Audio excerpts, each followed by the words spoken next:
Nang makaalis na ang mga tao sa bakuran noon ng bahay, tinawag naman sila noon ng mag-asawa para kumain ng kanilang agahan. Medyo nahihiya pa sila noon. Pero nang magwika ang ginang na walang katumbas na kahit anong bagay ang kanilang ginawang pagliligtas sa kanilang anak at kulang pa ang pagpapatuloy sa kanila ng mga ito para tumbasan ang kabutihang kanilang ginawa. Sige na mga Ginoo. Halina kayo sa hapag. Huwag na kayong mahiya. Kumain na po tayo. Wika ng padre de pamilya ng tahanang yun. Dahil naman sa pagkumbinse sa kanila ng mag-asawa nun, umupo na rin sila sa hapagkainan.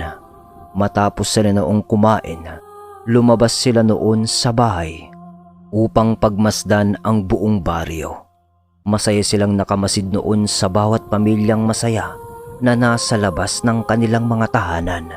Subalit nang makita ni Sed ang isang mag-anak na masaya noong namamasyal sa baryo, naalala naman niya noon ang kanyang mag-ina at napawika siya sa kanyang sarili ng, "Kumusta na kaya ang aking mag-ina? Sana nasa maayos ng silang kalagayan. Micaela, Dara, labis na akong nangungulila sa inyo." Wika ni Sed sa kanyang isipan. Nabakas naman ni Jacob at ni Tandang Augusto ang kalungkutan sa pagmumukha ni Sed. Kaya naman, kinausap ni Jacob si Sed at agad na nagwika ng, "Oh, pre, nalulungkot ka na naman? Naalala mo na naman ang pamilya mo, no? Huwag kang magalala. Alam kong nasa maayos lang silang kalagayan. Dahil lagi ko silang isinasama sa bawat panalangin na aking ginagawa." Wika ni Jacob nang mabakas nito ang kalungkutan ni Sed na nadarama. Sabay tapik sa balikat ng kanyang kaibigan na si Sed. "Salamat, pre." Maiksing tugon naman ni Sed. Sa pag-uusap naman ng dalawa, bigla namang sumingit ng salita noon si Tandang Augusto ng, Ay, nako, iho. Huwag kang malulungkot. Hayaan mo, kapag natapos na natin ang misyong ito, umasa kayong sasamahan ko kayo sa bawat misyon yung kailangan nyo pang gampanan. Alam kong tutungo pa kayo sa istansya para maghatid din ng tulong sa isa pang ermitanyong naroon. Wika ng matanda. Nang marinig naman ito ng dalawa, nagtaka naman sila dahil bakit alam ni Tandang Augusto ang isa pang misyong nakaatang sa kanilang magkaibigan. Ni minsan, di nila yun nabanggit sa matanda. Kaya naman napatanong si Jacob sa matanda ng, paano nyo po nalaman, Tang? Natutungo kami sa istansya pagkatapos ng misyon namin dito sa lugar ng Dumalag. Takang tanong naman ni Jacob sa matanda. Agad naman na tumugon si Tandang Augusto ng, Nakarating din kasi sa akin ang paghingi niya ng karagdagang tulong na siya namang di ko nagawang paunlakan dahil sa kinakaharap ko rin na problema dito. Kaya naman naisip ko na magpadala ng mensahe sa ating punong maestro. Akala ko nga purong mga antingero ang darating May aswang pa pala. Wika ng matanda, sabay pabirong banat niya sa dulo. Napatawa naman silang dalawa. Makalipas pa ang mga ilang sandali, muli na silang pumasok nun sa tahanan ng mag-asawa. Napagpasya nila na dun na rin magpalipas ng gabi. Agad nila yung sinabi sa mag-asawa. Wala namang naging tutol sa kanila ang mag-asawa sa nais nila dahil sa malaking tulong na nagawa sa kanila ng mga ito. Lumipas ang araw at gabi noon na mapayapa naman silang nakapagpahinga sa baryong yun. Pagsapit ng kinaumagahan, nagpaalam ni sila ng formal sa mag-asawa upang sa ganun ay maipakita nila sa mga ito ang kanilang pagrespeto. Mga Ginoo, Ginang, hindi na ho kami magtatagal. Tutuloy na ho kami sa aming muling paglalakbay na gagawin. Lubos ho kaming nagpapasalamat sa inyong pagpapatuloy sa inyong tahanan. Wika ni Tandang Augusto sa mag-asawa. Matapos marinig ng mag-asawa ang ginawang pagpapaalam nilang tatlo, tinugon naman sila ng mga ito ng, Wala hong anuman mga Ginoo. Walang katumbas ang pasasalamat ang inyong ginawa para sa amin. At sa pag-alis nyo dito sa aming baryo, tanging iba yung pag-iingat lamang ho ang maipapabaon ko sa inyo mga Ginoo. Huwag ho kayong mag-alala. Lagi ho kayong isasama sa aming mga panalangin upang gabayan ho kayo ng Panginoon sa lahat ng mga bagay na inyong gagawin. huling wika sa kanila ng ginang kasama ang kanyang asawa. Bago sila tuluyang umalis nun sa tahanan, nakita pa nila ang anak ng mga ito na magiliw na nakangiti sa kanila. Lumapit pa sa kanila yon at yumakap. Kahit hirap magsalita ang bata, pilit naman niyang binanggit ang salitang, Salamat po. Napangiti naman silang lahat noon nang marinig nila ang sinabi ng batang paslit. Dahil sa sayang kanilang naramdaman matapos ng tagpong yun, tuluyan na nga nilang nilisan ang lugar na yun. Baon-baon ang kaligayahan dahil sa marami silang natulungan na mga likas na tao. Ilang minuto pa ang lumipas, tuluyan na nga silang nakalayo sa baryo. Sa kasagsagan ng kanilang paglalakad, marami sila noong pinag-uusapang mga bagay-bagay. Bago pa man sumapit noon ang tanghali, natatanaw na nila ang lugar kung saan naganap ang digmaan nila laban sa mga asbo. Ilang minuto pa ang lumipas, nagawa na nga nilang madapo doon sa lugar. Sa muli nilang pagdapo sa baryo, nasipat nila noon ang bawat tumpok ng abo na naiwan sa mga bangkay na pinatay nilang mga aswang. Habang pinagmamasdan nila ang paligid, patuloy naman sila sa paghakbang. Nang madaanan nila ang kabahayan sa lugar na yun, pinili naman nila na sunugin ang bawat bahay ng aswang na naroroon sa baryo.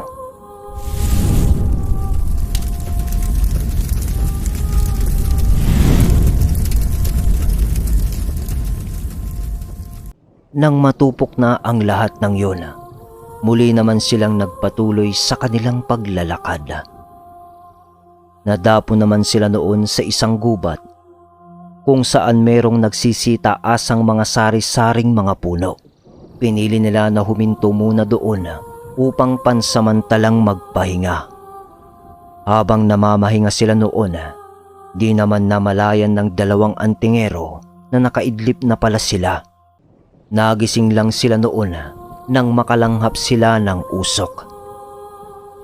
Paggising nila, bumungad sa kanilang mga mata si Zed na kasalukuyang may iniihaw na isang uri ng hayop. "Oh, pre, saan mo naman nakuha yan?" Wikang tanong ni Jacob kay Zed paggising niya. Naglibot-libot lang ako dito sa gubat, pre. Sakto namang may nakita akong ligaw na hayop doon. Kaya naman hinuli ko na para ihawin. Halina kayo, kumain muna tayo. Luto na to.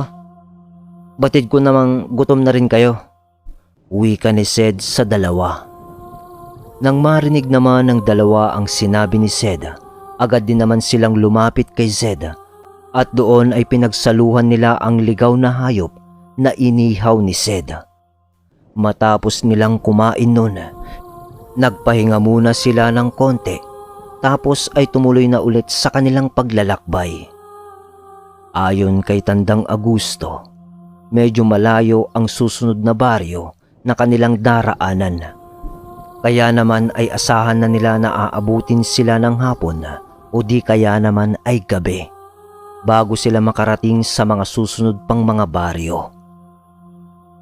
Makalipas ng ilang oras na paglalakad at malapit nang lumubog ang araw noon, at medyo yumayakap na ang dilim sa paligid. Nang madapo sila sa isang kakahuyan kung saang merong nagsisitaasang mga punong kahoy din. Habang binabagtas nila ang bahaging yun, naramdaman nilang tila ba may nakamasid sa kanila habang sila ay naglalakad. Dahil sa matalas ang paningin ni Zed, kahit madilim ang paligid, inikot niya ang kanyang paningin mula sa ibaba hanggang sa taas ng mga punong kahoy. At sa kanyang pagmamasid noon, nakasipat siya ng isang nilalang na merong hinihipak na malaking tabako. Isang kapre. Isang kapre ang nakita ni Zed na humihit-hit ng tabako sa itaas ng isang malaking punong kahoy. Habang sinusundan sila ng tingin nito, hinayaan lamang nila yon dahil sa tinitignan lang naman sila nito at di ito nagpapakita ng masamang balak sa kanila. Maya-maya pa ay malapit na nilang marating ang hangganan ng gubat na yon at malapit na silang makalabas sa kakahuyan nang biglang may lumundag na isang malaking nilalang sa kanilang harapan. Isang kapre. Isang kapre ang humarang sa kanila at agad sila nitong binugahan ng makapal na usok nito na mula sa hinihipak nitong malaking binilot na tabako. At kaagad nang nagwika ng, "Mga kaibigan, saan ang tungo nyo? Ramdam ko sa inyo ang tangan nyong gamit. Pasensya na kung nagawa ko kayong harangan. Nais ko lang sanang humingi ng tulong sa inyo kung inyong mamarapatin." Wika ng kapre sa malaki nitong boses. Bakit kaibigan? Anong problema? Mukhang seryoso ang problema mong kinakaharap, kaibigan. Ano bang may tutulong namin sa iyo? Sambit na tanong naman dito ni Jacob. "Mga antingero kayo, hindi ba? Nais ko sanang magpatulong upang puksahin ang mga nilalang na nananalasa dito sa aking tirahan. Di ko sila kaya at nais nila akong palayasin dito sa lugar. Gayong sila ang dayo dito. Nagkakalat sila ng salot dito sa aking tirahan." Paliwanag ng kapre. Sabay pakita nito ng isang malaking sugat sa kanyang likuran. "Pati na rin ang isa kong kaibigan na tao na bumibisita dito para mangalap ng tuba ay kanila ring pinaslang at kinain." Ayon sa kapre na ang may kagagawan ng sugat niyang yun ay ang isang pamilya ng mga aswang na dumayo sa lugar na yun upang manirahan.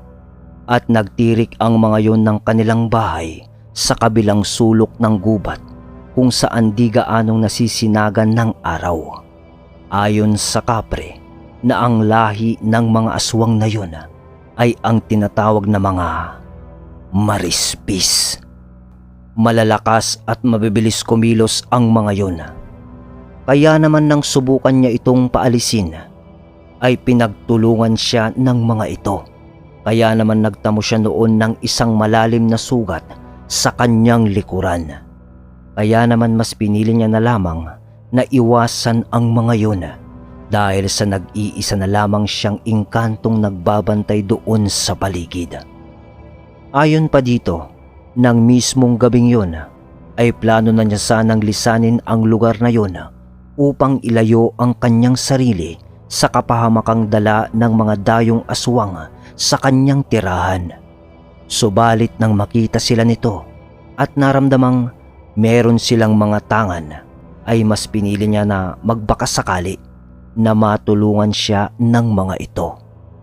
Minsan din kasi nakikita niya ang mga aswang na yon na may hinihilang mga bangkay ng hayop, at minsan naman ay katawan ng mga taong gutay-gutay na.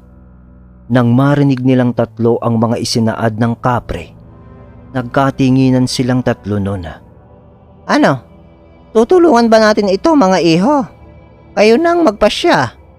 Maikling wika ni Tandang Augusto. Tumangulang naman sa kanya noon ang magkaibigan at humarap sa kapre kasabay ng pagwiwika ng, "Sige kaibigan, tutulungan ka namin dahil sa ang iyong problema ay tungkol sa mga aswang. Subalit kapalit noon ay bibigyan mo kami ng isang hayop na sasapat at pwede naming gawing pagkain sa aming paglalakbay. Malapit na kasing maubos ang mga dala naming pagkain, kaya kailangan namin ng karagdagang mapagkukunan." Saad ni Jacob sa kapre habang katabi niya si Zed na patangu-tangu lang naman. Sa mga sinabi naman ni Jacob ay wala naman yung naging problema sa kapre at sinabi pa nito na ayos lamang na manghuli sila ng kahit anong uri ng hayop sa gubat na maaari nilang makain nang merong pahintulot ng mga engkanto doon. Matapos ng kanilang mga naging pag-uusap, sinamahan naman sila noon ng kapre patungo sa sinasabi nitong pinagtirikan ng bahay ng mga aswang. Ilang sandali pa, nadapo na sila sa isang masukal na bahagi ng kakahuyan at doon ay natanaw nila ang sinasabi ng kapre na bahay ng mga aswang na napapayungan ng mga dahon ng mga matataas na kahoy. Napakadilim ng lugar dahil sa walang kahit anong liwanag ang nagagawang masinagan ang lugar. Tinatakpang kasi ito ng mga pinagtipong-tipong dahon ng mga puno. Ilang sandali pa, bigla namang nagtanong si Tandang Agusto sa kasama nila noong kapre ng, Kaibigan, ilan ang membro ng pamilyang nariyan sa kubo na yan? tanong ni Tandang Agusto sa kapre. 5. 5 silang nandyan sa kubo. Maya-maya lang, lalabas na ang mga yan upang humanap muli ng kanilang pagkain. Hintayin nyo lang. Tugon naman ng kasama nilang kapre. Matapos marinig ni Tandang Agusto ang sinabi ng kapre, tumingin naman siya noon sa dalawang magkaibigan at sinabing, Mga iho, ako na munang bahala. Manood na lang muna kayo. Tamang-tama ang lugar na ito para magamit ko ang aking mga abilidad at mutyang tangan. Uwi ka ng matanda sa dalawang magkaibigan. Tumangulang naman noon ang magkaibigan bilang pagpapakita ng pagsang-ayon sa nais ni Tandang Agusto at binilinan nila yung mag-iingat na lamang. Matapos ng kanilang maikling pag-uusap, inilagay niyo noon sa kanyang bibig ang hiyas ng bayawak, kasabay ng paghalik niya sa kanyang tangang kwintas ng salsagan at pagsuot nito ng isa pang kwintas, ang mutya ng sinukuan. Matapos niya yung gawin, ay nag-umpisa ng tahakin ng matanda ang daan papalapit sa bahay. Sasamahan pa sana siya ng kapre nun. Subalit pinigilan naman yon ng magkaibigan at sinabing kaya na yon ni Tandang Agusto. Dahil sa ginawa ng magkaibigan, wala nang nagawa ang kapre, kundi ang magmasid na rin lamang sa mangyayari. Samantala, marahang nilalapitan noon ni Tandang Agusto ang kubo. Habang gumagapang na tila ba isang bayawak, napansin naman niya noon ang paglitaw ni na Jose at itim na tikbalang na kanyang kasangga na nagtatago din sa bawat puno na kanilang nadaraanan. Sumasabay ang mga yon kay Tandang Agusto. Maya-maya pa, nasipat na niya ang paglabas ng 5 katao sa loob ng kubong yon. Nakatuwad ang lahat ng yon habang paamoy-amoy sa paligid. Nang makita ni Tandang Agusto ang mga nilalang na yun, marahan siyang umusal ng pansabulag sa kanyang sarili at dahang-dahang nilapitan ang mga nilalang. Habang pinagmamasdan niya ang mga nilalang, inusal niya ang pantawag insekto at kulisap na kanyang alaga. Sa paglitaw ng mga yun, agad niya yung inutusang sugurin at pasukin ang sistema ng mga nilalang na yun.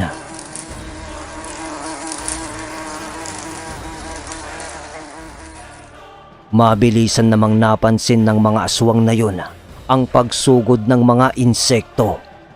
Dahilan upang kumalat ang mga ito sa paligid at nagtatatakbo upang iwasan ang insektong humahabol sa kanila.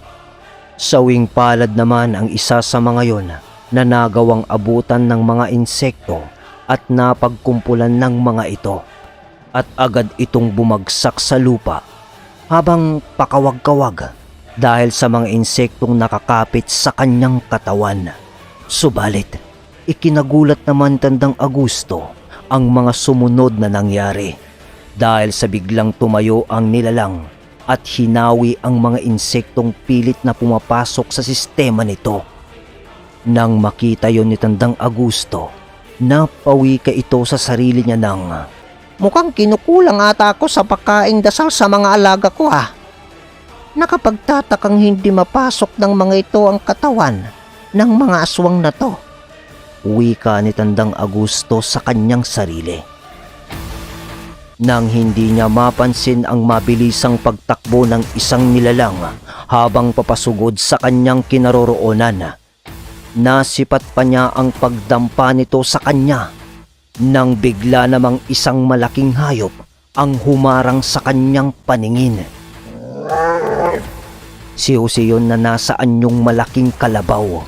Sinalo nito ng kanyang mga sungay ang aswang na sumugod kay Tandang Agusto.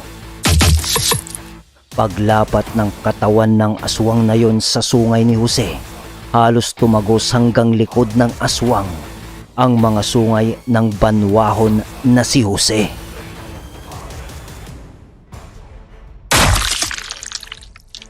Sa pagtagos ng mahaba at matutulis na sungay ni Jose sa katawan ng aswang, wala nang nagawa ang nilalang kundi ang kumisay hanggang sa bawian ng buhay. Salamat, Jose! Maikling sambit ni Tandang Agusto kay Jose. Isang tangulang naman ang itinugon sa kanya ng bawa. Matapos masaksihan ng iba pang mga aswang ang pagkamatay ng kanilang kasama, ay nagsiatungal ang mga yun, waring galit na galit sa matandang mampabarang. Mamaya-maya pa ay nag-anyong tao na si Jose.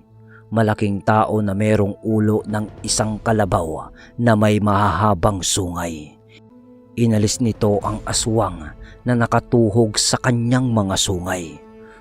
Tumutulo pa ang dugo ng aswang na yun nang kanya itong itinapon. Agad namang pinagpiestahan ng mga insekto at kulisap na alaga ng matanda ang katawan ng namatay na aswang. Ilang segundo pa ang lumipas matapos umatungal ng mga aswang. Sabay-sabay ng mga itong sinugod si Tandang Agusto sa pagbabakasakaling mapatay nila ito. Subalit isang tadyak ang tumama sa isang aswang dahilan upang magpagulong-gulong ito sa lupa. Agad din namang tumayo ang aswang na yon at hinarap ang itim na tikbalang. Sinugod din ng isang aswang nun si Jose habang galit na nag-aangil. Si Tandang Agusto naman ay sinalubong ang dalawa pang aswang na papasugod din sa kanya. Gamit ang kanyang sibat ay hinampas niya ang mga yun. Subalit mabilis na nakaiwas ang mga yun sa kanyang pag-atake. Malilikot gumalaw ang mga aswang na yun, kaya nahihirapan patamaan yun ni Tandang Agusto. Napakaliliksing kumilos ng mga nilalang at kahit ang dalawa niyang kasanggang engkanto ay nahihirapang patamaan ang mga yun. Nagtatamo na ng mabababaw na galos ang mga kasama niya noong engkanto. At ang dalawang aswang naman na kanyang kaharap ay paikot-ikot lang sa paligid na tila ba pinapagod siya ng mga ito. Hanggang sa di na naatim ni Tandang Agusto ang bawat kaganapan. Hinaplos niya noon ang mutya ng sinukuan sabay usal ng mga buhay na salita para dito. Naramdaman ng mga nilalang ang kanyang ginawa, kaya't dumistansya sa kanya ang mga ito. maging ang mga kalaban ng dalawang engkanto ay napalayo na rin. Dumapo ang mga yun sa bawat sanga ng mga punong naroroon. Maigi lang namang nakamasid sina Jacob at Sed noon sa mga nangyayari. Kasama ng kapring humingi ng tulong sa kanila. Ilang sandali pa, ikinumpas ni Tandang Agusto ang kanyang mga kamay ng sandaling iyon. At laking gulat noon ng tatlo nang makita nilang gumagalaw ang mga puno kung saan nakadapo ang mga aswang. Nang akmang tatalon na ang mga aswang na yon palapag sa lupa, ginapos ang mga yon ng mga sanga ng puno. Natila ba sumusunod ang mga yon sa bawat kumpas ng matandang mambabarang. Kasabay noon ang pagsisisigaw ng mga aswang na nagdudulot ng mga nakakabinging mga tinig. Subalit di nakayanan ni Tandang Agusto na kontrahin ang presensya ng sinukuan. Kaya naman, hindi nito natagalan ang kanyang ginagawang paggamit dito. Bagaman binalot niya yon ng presensya ng kaliwa, nananatili pa rin ang orihinal at banal nitong presensya. Dahil sa masyadong malakas ang mutya ng sinukuan para lasunin ng isang nilalang na nagtatangan ng mga kaliwang aral na lihim. At kahit na napapagana niya ang ilan sa mga kakayahan nito, hindi pa rin siya magawang sundin ng buo ng mutya. Kaya naman, makalipas ang ilang sandali na paggamit niya dito, halos dumugo naman ang kanyang ilong at manakit ang kanyang ulo. Dahil doon ay natigil ang kanyang ginagawa at bumitaw ang mga punong nakagapos sa mga aswang at bumalik sa dati nitong postura ang mga puno.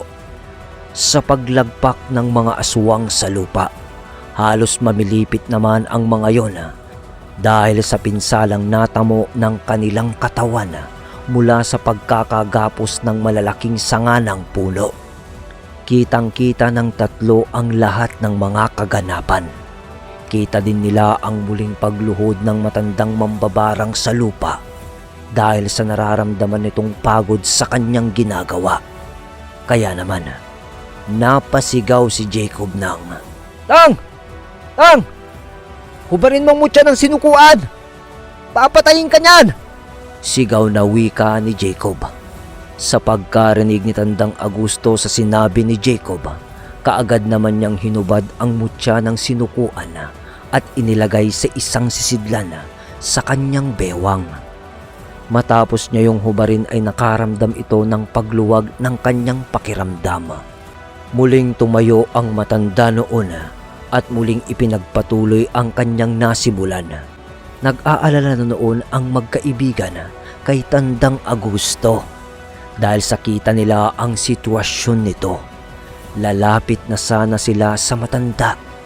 Subalit natigilan naman sila ng damputin ni Tandang Agusto ang kanyang sibat at mabilis na nilapitan ang mga aswang na nooy namimilipit na at hirap na sa kanilang paggalaw. Nang malapitan niya ito, walang sabi-sabi ay isa-isa niyang pinagsasasaksak ng kanyang sibat ang mga yun. Sa bawat aswang na kanyang tuhugin ay pumapasok ang kanyang mga alagang insekto at kulisap sa bawat sugat sa katawan ng aswang na dulot ng sibat nito. Pagdusahan nyo ngayon ang inyong mga kasalanang ginawa. Maikling sambit ni Tandang Agusto sa mga aswang habang naghahabol ng kanyang paghinga. Di naman na nakaimik ang mga nilalang na yun dahil sa pagsisisigaw na lang ang tanging kanilang nagawa dahil sa unti-unting pagkaubos sa kanilang kalamnan ng bawat insekto at kulisap na pumasok sa kanilang mga katawan. Maya-maya pa, sumambulat naman ang mga katawan ng mga yun at nagsilabasan ang mga alaga ni Tandang Agusto. Sinunog na ni Tandang Agusto ang mga bangkay ng aswang na inilagay niya sa mismong tahanan ng mga yon. Kasamang natupok ang mga aswang ang kanilang bahay. Matapos yun, agad na din namang lumapit si Tandang Agusto kina Jacob. Paika-ika itong lumalakad habang nakahawak ng kanyang dibdib at naghahabol ng paghinga. Kaya naman mabilis na siyang nilapitan ni Zed upang alalayan. "Tang, ayos ka lang ba?" Agad na tanong ni Zed. Ayos lang ako, iha. Medyo napasobra lang ang paggamit ko sa sinukuan. Kaya, eto, tuloy nang hina ako. Pero wag kang mag-alala. Ayos lang ako. Matagal mamatay ang masamang damo, iho. Tugon naman ng matanda habang akay-akay siya ni Zed patungo sa kinaroroonan ni Jacob at ng kapre. Nang makalapit na sila sa mga ito, pinaupo muna ni Zed si Tandang Agusto habang nakasandal sa isang puno. Agad naman yun na nilapitan ni Jacob upang gamutin. Ang kapre naman nun ay nakamasid lang sa kanila at hindi ito mapakali dahil sa hindi nito alam kung paano siya tutulong sa kalagayan ng matanda na pumatay sa mga aswang na nang-aagaw ng kanyang tirahan. Napansin ni Tandang Agusto ang pagiging aligaga ng kapre, kaya naman nagwika siya ng, Kaibigan, ayos lang ako. Huwag kang mag-alala. Bubuti din ang kalagayan ko. Anang matanda. "Oo nga kaibigan, huwag kang mag-alala." Maikling tugon naman ng pagsang-ayon ni Jacob. Sige. Ganito na lang mga kaibigan. Dito na lang muna kayo magpahinga at magpalipas ng gabi. Para naman makabawi na din ng lakas ang kasama nyo. Merong isang yungib dito sa ilalim ng isang malaking puno na tinatambayan ko. Maaari kayong magpahinga doon. Nga pala mga kaibigan, sa pagtulong nyo sa akin, napuksahin ang mga pesting aswang layon. Wika ng kapre. Walang anuman, kaibigan. Kasama ito sa aming tungkuling sinumpaan. Ang puksahin ang mga masasamang elemento na naghahasik ng lagim dito sa mundo ng mga tao. Sagot naman dito ni Tandang Agusto. Matapos ng kanilang mga naging pag-uusap, itinuro ng kapre ang sinasabi nitong yungib sa kanila. Nang marating nila yon, agad naman silang pumasok dito.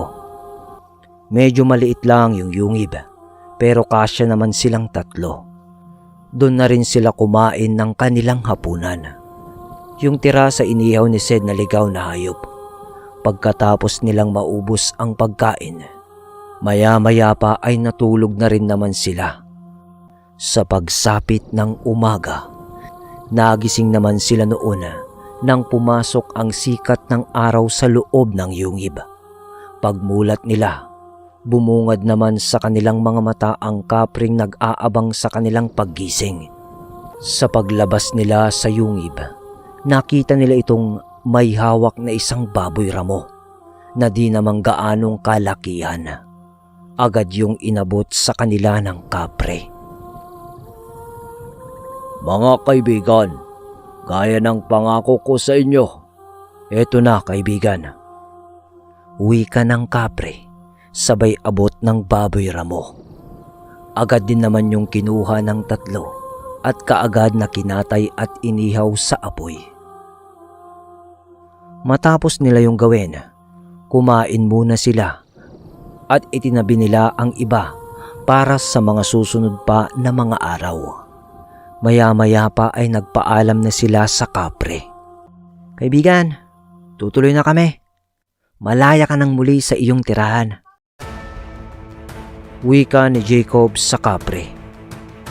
"Sige mga kaibigan, mag-iingat kayo sa inyong paglalakbay ha. at ako'y lubos na muling nagpapasalamat sa inyo. Sana magkita pa tayong muli, mga kaibigan.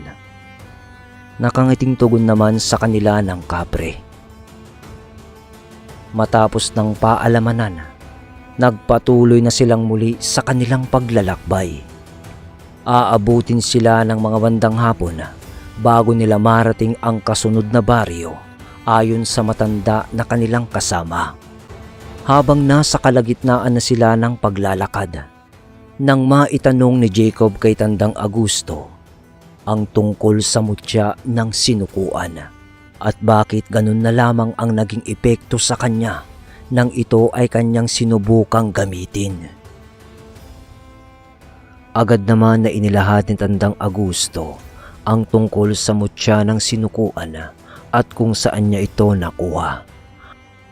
Ayon sa matanda na nung una ay 3 silang antingero ang nangangalaga sa lugar ng Dumalag. Subalit nang dumating ang iba't ibang lahi ng mga aswang doon ay doon na rin nag-umpisa ang pagbabago ng kanilang pamumuhay. Halos ang araw-araw nila noong pamumuhay ay ang pagtugis sa mga aswang na naghahasik ng lagim sa buong lugar. Kaya napagpasyahan nilang mga antingero na libutin ang buong lugar ng Dumalag upang pumaslang ng mga aswang.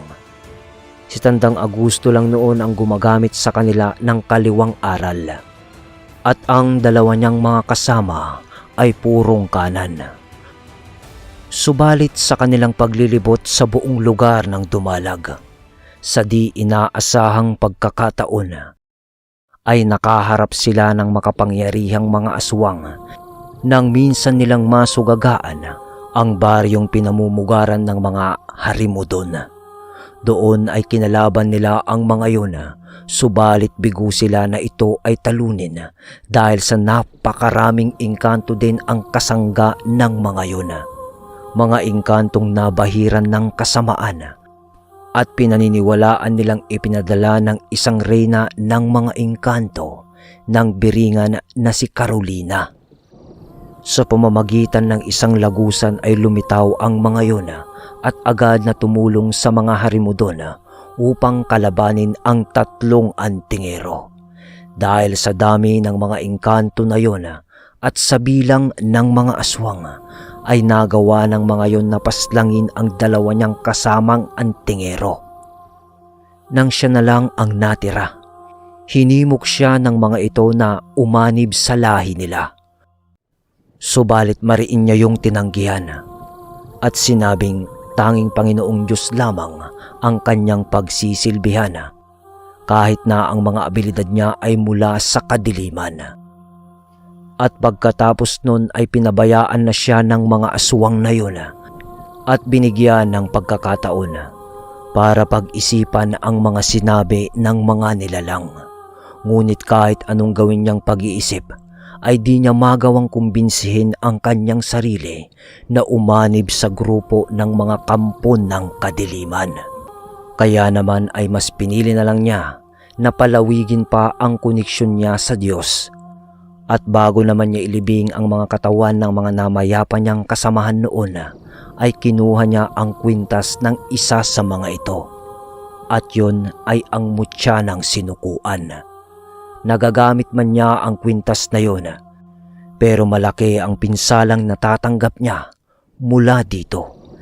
Dahil sa kinukontra nun ang kanyang mga abilidad at nababasag ang kanyang mga poder at bakod sa kanyang katawan na nagdudulot ng matinding pinsala sa kanya.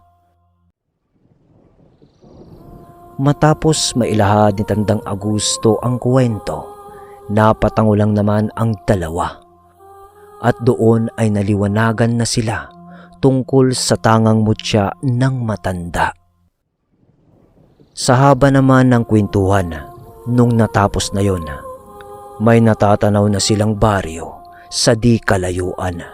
Nakagilid na ang araw noon at nagbabadya ng lumubog.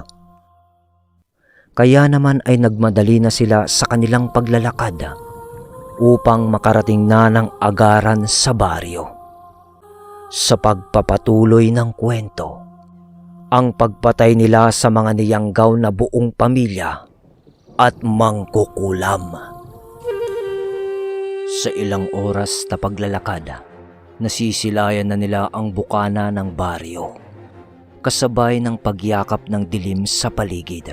Subalit di pa masyadong nakakabawi sa lakas niya si Tandang Agusto, kaya naman naghahangos na ito nang marating nila ang baryo. Ayos ka lang, Tang? Tanong ni Sed sa matanda. Ayos lang ako eh. Kailangan ko lang sigurong magpahinga. Sagot naman sa kanya ni Tandang Agusto na patuloy pa rin sa paghingal. Mas mabuti pa siguro humanap muna tayo ng matutuluyan sa baryong ito. Uwi ka naman ni Jacob. Nang marinig yun ng dalawa, habol hininga namang sumagot si Tandang Agusto dahil sa pagod. Sige, siguro nga. Kailangan rin mabawi ang aking lakas. At maalayan ko rin ng dasal ang aking mga alaga. Nararamdaman ko na rin kasi ang paghina nila. Tugon ng matanda. Matapos ng kanilang pag-uusap, nag-umpisa na nilang libutin ang baryo upang makahanap ng tahanang pansamantala nilang matutuluyan. Sa ilang minuto nilang paglalakad sa baryo, may natanaw silang isang kubo na merong buntis na parabang nahihirapan. Dahil sa namimilipit ito sa kanyang kinatatayuan, tanaw nila yon mula sa pinto ng kubo.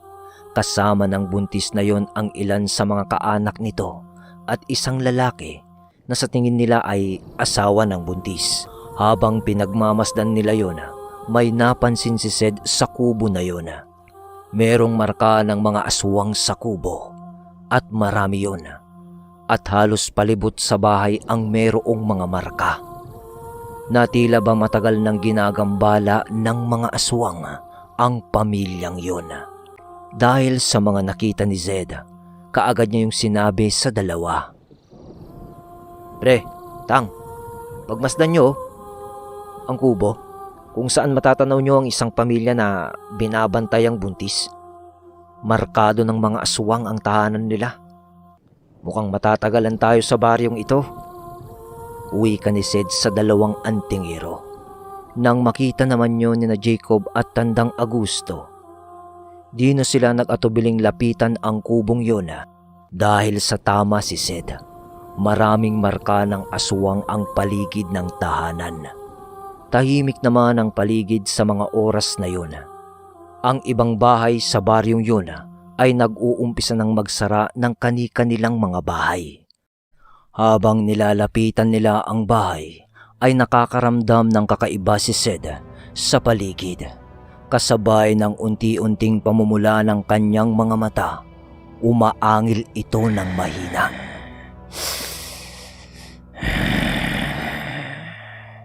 Dahil sa may nararamdaman siyang mga aswang na nakamasid sa buong paligid.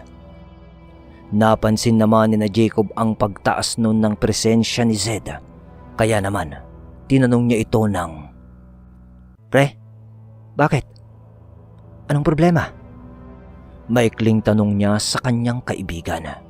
Mga ilang segundo naman ang lumipas bago pa sumagot si Zed. Nagaangil pa rin ito habang nanlilisik ang mga matang inililibot sa paligid. Marami ang nasa paligid na nagnanais na salakayin ang bahay. Yung bahay na yan, dahil sa may buntis. Tugon ni Zed habang nakaturo sa bahay ng buntis.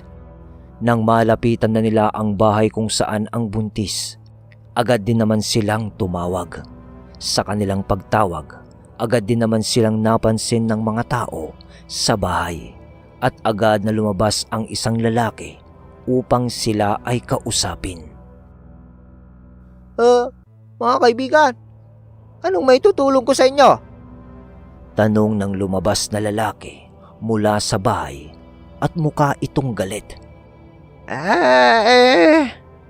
Mukha kasing may problema dyan sa bahay nyo. Kaya kami naparito, kaibigan. At nais namin kayong tulungan. Teka, Ano ba ang kasalukuyang nangyayari dyan sa buntis sa bahay nyo? Sagot naman ni Tandang Agusto. Ano namang tulong ang gagawin nyo?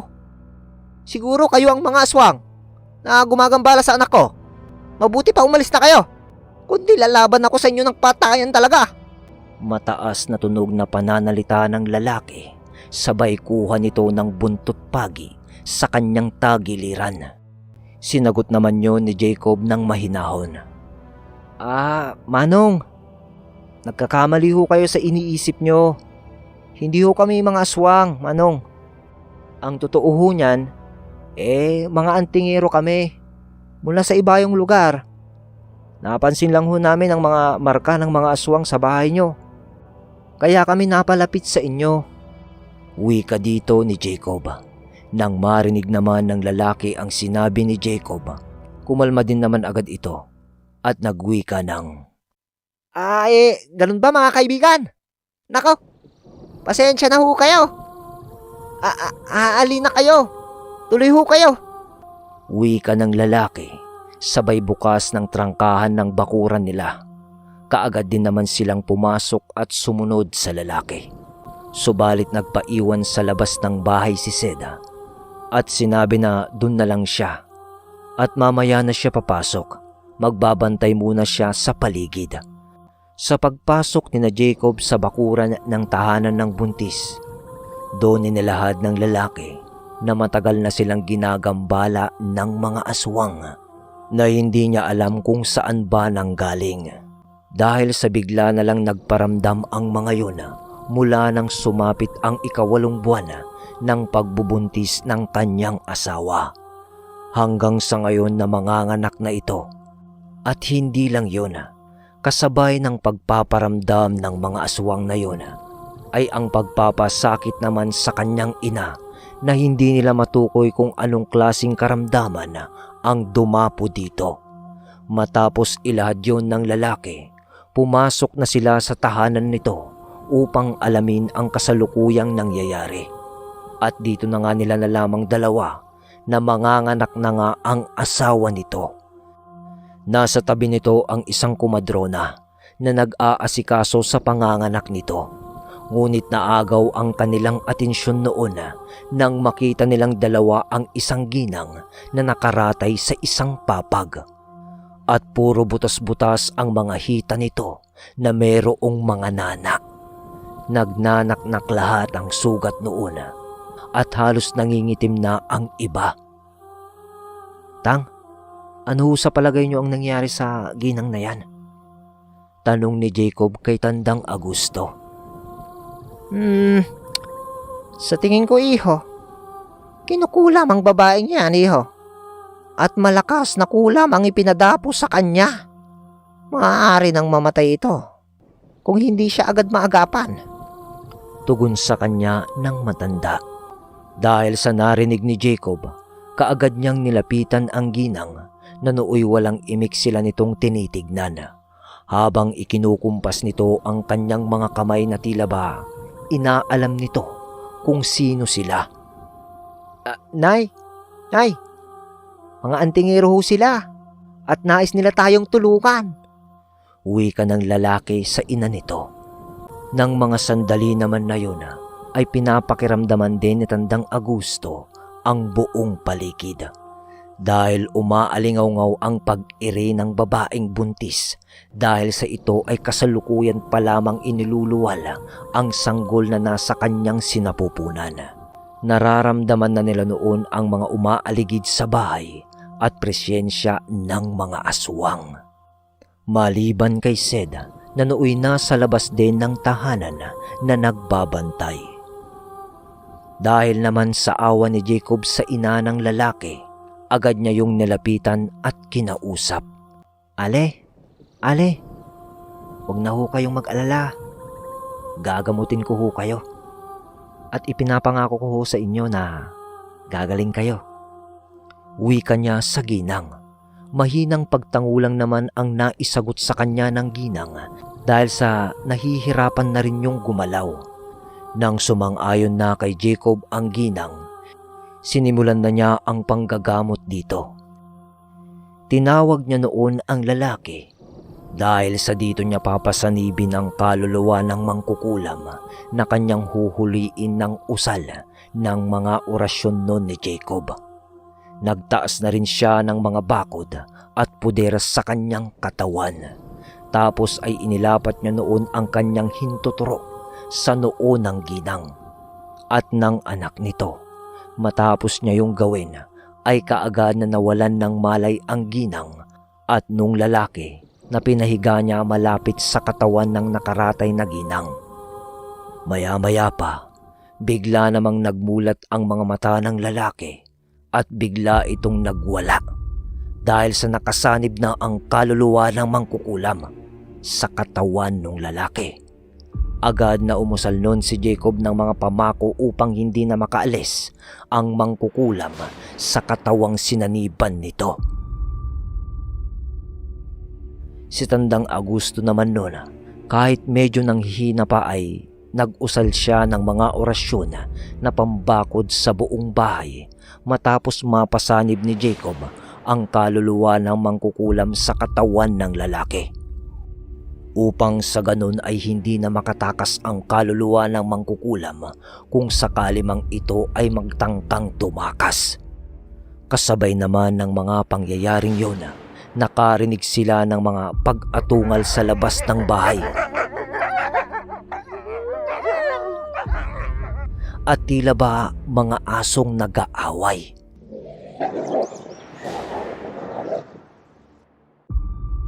Tapos bigla ding tumahimik ang buong paligid. Maya-maya pa, bigla namang nagsalita si Sed mula sa dingding ng bahay sa labas at sinabing, "Tang! Tang! Pare! Bantayan niyo ang buong pamilyang nandyan sa loob ng bahay. May hahabulin lang akong mga demonyo." Medyo pasigaw na wika ni Sed. Sa pagsambit nun ni Sed, tuluyang tumahimik ang paligid sa labas ng tahanan. Patuloy pa rin naman si Jacob sa panggagamot sa ginang. At yung buntis naman ng mga sandaling iyon ay kasalukuyan pa rin pinapaanak ng kumadro ng nag-aasikaso dito. Si Tandang Agusto naman noon ay tinawag na si Jose at ang itim na tikbalang dahil sa nararamdaman nito na may isang demonyong sumabay sa kaluluwa ng mangkukulam at nagmamasid yun sa paligid ng tahanan sa labas. Samantala, "Ano na? Ano? Ano ang pakay mo sa paggagambala sa taong ito? At bakit mo siya pinapadapuan ng mga sakit? At sabihin mo, sino ka?" Tanong ni Jacob sa kaluluwang nakasanib sa katawan ng lalaki. Bakit?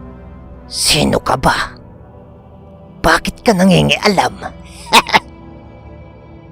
Ipakita mo sa akin ang mukha mo. Pangas ka. Tugon naman ng nakasapi. "Mali ang sagot mo, demonyo. Sabi ko, sino ka? Magpakilala ka at sabihin mo kung bakit mo ginagambala ang taong ito." Muling tanong ni Jacob sa mangkukulam.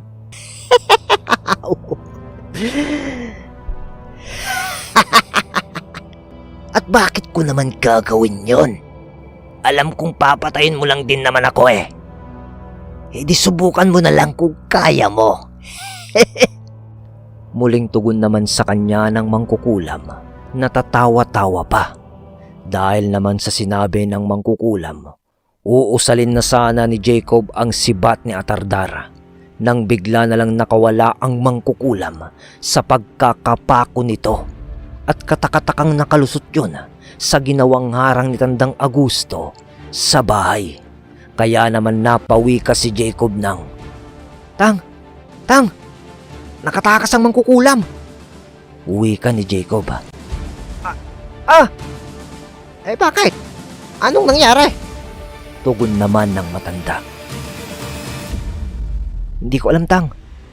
Parang mayroong isang nilalang ang puwersahang hinila ang kaluluwa nito sa katawan na pinagpasaniban ko." Tugon naman ni Jacob. Sa pagsambit noon ni Jacob, bigla naman niyang naalala noon si Sed na may sinundang mga nilalang Kaya naman sinabihan niya noon si Tandang Augusto ng, "Tang, dumito ho muna kayo. Susundan ko lang si Zed. Mukhang malakas ang mga mangkukulam na ito. Malalagay si Zed sa alanganin kung sakali mang alipores ng mangkukulam na yon ang mga nilalang na sinundan niya." Wika niya kay Tandang Augusto. Sige iho. Mag-iingat ka. Matapos ng maikling pag-uusap, agad nang lumabas ng bahay nun si Jacob. At sa paglabas niya ng bahay, nakita niyang nakalugmok si Jose at ang itim na tikbalang dahil sa mga natamong pinsala ng mga ito. Di na niya yun pinagtuunan ng pansin pa at agad nang sinundan ang presensya ni Zed. "Punta tayo sa kinaroroonan ni Zed." Samantala, sa paghabol naman ni Zed sa mga nilalang, dinala siya ng mga ito sa gitna ng kagubatan. Tumambad sa kanya noon ang nasa 8 nilalang na sa pakiwari niya ay mga yanggaw na mga aswang. Dahil sa nasa anyong tao pa ang mga ito at di pa ganap ang buong pagkaaswang ng mga yon, nakita niya rin noon ang 5 mga aso na kakaiba ang mga itsura. Mga sigbin ang mga asong yun, at sa likod ng mga asong yun ay may lumabas na isang matandang hukluban na may hawak na tungkod at may bungo ng tao sa dulo ng bahagi nito. Sa paglantad ng matandang yun sa dilim, kaagad naman yung nagwika ng,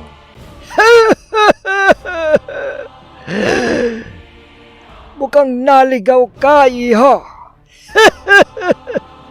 Ikaw pa ang umadlang sa mga alaga ko upang paslangin ang sakim na mga pamilyang yon." Wika ng mangkukulam kay Zed. Agad din naman yung tinugon ni Zed ng, "Ano man ang naging atraso sa iyo ng pamilyang yon, wala kang karapatan upang ilagay sa kamay mo ang batas upang paslangin ang mga taong yon. At kung gagawin nyo yon, dadaan muna kayo sa aking mga kamay." Tugon dito ni Zed. Subalit sa winika na yun ni Zed, humalakhak lang naman nun ang mangkukulam. "Seryoso ka ba, gabunan? Alam kong gabunan ka, iho. Pero anong magagawa mo sa aming bilang? Malakas ka, pero marami kami. Sabihin mo, paano mo kami tatalunin?" Wika ng mangkukulam. Kasabay ng pagwika nito, kaagad yung nagbitaw ng orasyong Tigalpo at agad na ibinato kay Zed. Sa pagtama ng Tigalpong yun kay Zed, ramdam niya ang malakas na orasyong tumama sa kanya. Subalit, saglit lang ang naging epekto nun sa kanya dahil sa nagawa niya yung basagin